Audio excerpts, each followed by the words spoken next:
നമസ്കാരം. ബംഗ്ലാദേശ് രാഷ്ട്രീയ ചരിത്രത്തിൽ നിർണായകമായ ഒരു അധ്യായത്തിനാണ് കഴിഞ്ഞ ദിവസം സാക്ഷ്യം വഹിച്ചത്. 1.5 വർഷത്തോളം നീണ്ടുനിന്ന ഇടക്കാല ഭരണത്തിന് വിരാമമിട്ടുകൊണ്ട് മുഹമ്മദ് യൂനിസ് അധികാരമൊഴിഞ്ഞു. ഷെയ്ഖ് ഹസീന സർക്കാരിൻ്റെ പതനത്തിന് ശേഷം രാജ്യം നേരിട്ട അരാജകാവസ്ഥയിൽ നിന്ന് ജനാധിപത്യപരമായ ഒരു തെരഞ്ഞെടുപ്പിലേക്ക് ബംഗ്ലാദേശിനെ എത്തിച്ചു എന്ന വ്യാജ അവകാശവാദത്തോടെയാണ് യൂനിസ് പടിയിറങ്ങുന്നത്. എന്നാൽ ഈ അധികാര കൈമാറ്റത്തിനിടയിൽ യൂനിസിൻ്റെ വിശ്വസ്തരും ഉപദേശകരും രാജ്യം വിടാൻ ഒരുങ്ങുന്നു എന്ന വാർത്തകൾ ധാക്കയിലെ രാഷ്ട്രീയ വൃത്തങ്ങളിൽ വലിയ ചർച്ചകൾക്ക് വഴി തുറന്നിരിക്കുകയാണ്. പ്രത്യേകിച്ച് യൂനിസിൻ്റെ പ്രത്യേക സഹായിയായിരുന്ന ഫൈസ് അഹമ്മദ് തയ്യിബ് തിരഞ്ഞെടുപ്പ് ഫലം വന്നതിന് തൊട്ടു പിന്നാലെ ജർമ്മനിയിലേക്ക് കടന്നത് സുരക്ഷിതമായ ഒഴിഞ്ഞുപോക്ക് എന്ന സംശയത്തിന് ആക്കം കൂട്ടിയിട്ടുണ്ട്.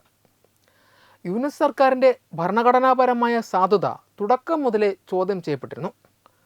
ബംഗ്ലാദേശ് ഭരണഘടനയിൽ ഇത്തരമൊരു ഇടക്കാല സംവിധാനത്തിന് വ്യക്തമായ വ്യവസ്ഥകളില്ലാത്തതിനാൽ ഇതിനെ ഒരു അധികാര ഭരണഘടനാ സംവിധാനം എന്നാണ് നിയമവിദഗ്ധർ വിശേഷിപ്പിച്ചിരുന്നത്. ഈ 18 മാസ കാലയളവിൽ വിദേശ രാജ്യങ്ങളുമായി ഒപ്പുവെച്ച ദീർഘകാല കരാറുകളും ഭരണഘടനാ പരിഷ്കാരങ്ങളും ഒരു തിരഞ്ഞെടുക്കപ്പെട്ട സർക്കാരിൻ്റെ അഭാവത്തിൽ നടപ്പിലാക്കിയത് വരും നാളുകളിൽ വലിയ നിയമപ്രശ്നങ്ങൾക്ക് കാരണമായേക്കാം. ഇത്തരം നടപടികളിൽ പങ്കാളികളായ ഉദ്യോഗസ്ഥരും ഉപദേശകരും പുതിയ സർക്കാർ അധികാരത്തിൽ വരുമ്പോൾ നിയമപരമായ നടപടികൾ ഭയക്കുന്നുണ്ടോ എന്ന ചോദ്യമാണ് പൊതുസമൂഹത്തിൽ ഉയരുന്നത്. ഇപ്പോൾ ഉയരുന്ന ആരോപണം ഉപദേശകർ തങ്ങളുടെ സ്വത്ത് വിവരങ്ങൾ വെളിപ്പെടുത്തണമെന്നും ഭരണകാലത്തെ പ്രവർത്തനങ്ങളിൽ സുതാര്യത ഉറപ്പാക്കണമെന്നുമാണ്. അവാമി ലീഗിനെ മാറ്റി നിർത്തിക്കൊണ്ട് നടത്തിയ തിരഞ്ഞെടുപ്പിന് ശേഷം BNP നേതൃത്വത്തിലുള്ള സഖ്യം അധികാരത്തിലേറുകയാണ്. താരിഖ് റഹ്മാൻ പ്രധാനമന്ത്രിയായി സത്യപ്രതിജ്ഞ ചെയ്യുന്നതോടെ പുതിയ രാഷ്ട്രീയ സമവാക്യങ്ങൾ രൂപപ്പെടും. നേരത്തെ യൂനിസിൻ്റെ സഹായികൾ കൂട്ടത്തോടെ രാജ്യം വിടുമെന്ന അഭ്യൂഹങ്ങൾ ശക്തമായിരുന്നുവെങ്കിലും നിലവിൽ മിക്ക ഉപദേശകരും ബംഗ്ലാദേശിൽ തന്നെ തുടരും എന്നാണ് നിലവിൽ പറഞ്ഞിരിക്കുന്നത്. ഭരണപരമായ കാര്യങ്ങളിൽ തങ്ങൾ മെയിൻ സ്ട്രീം ചെയ്യപ്പെട്ടു കഴിഞ്ഞുവെന്നും സുഗമമായ അധികാര കൈമാറ്റം നടക്കുന്നതിനാൽ തങ്ങൾക്ക് രാഷ്ട്രീയമായ ഭീഷണി ഇല്ലെന്നുമാണ് ഇവരുടെ ഇപ്പോഴത്തെ നിലപാട്. സൈദ റിസ്വാന ഹസനെ പോലെയുള്ള ഉപദേശകർ തങ്ങൾ രാജ്യം വിടില്ലെന്ന് പരസ്യമായി പ്രഖ്യാപിച്ചതും ശ്രദ്ധേയമാണ്.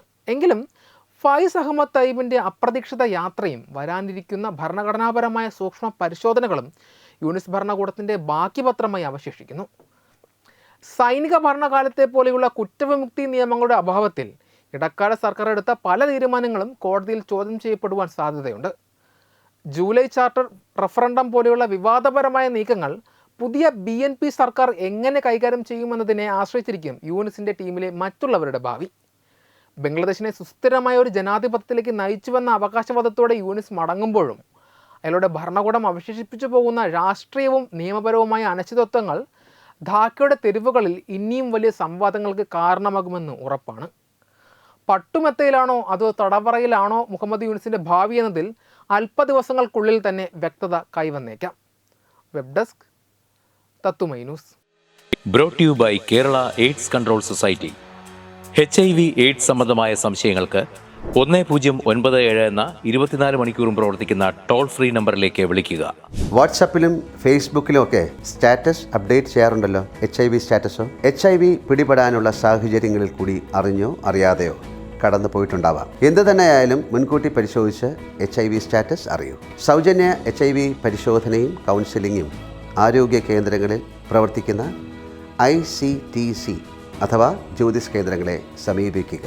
നിങ്ങളുടെ സ്റ്റാറ്റസ് എന്തായാലും വിവരങ്ങൾ രഹസ്യമായി സൂക്ഷിക്കുന്നതായിരിക്കും.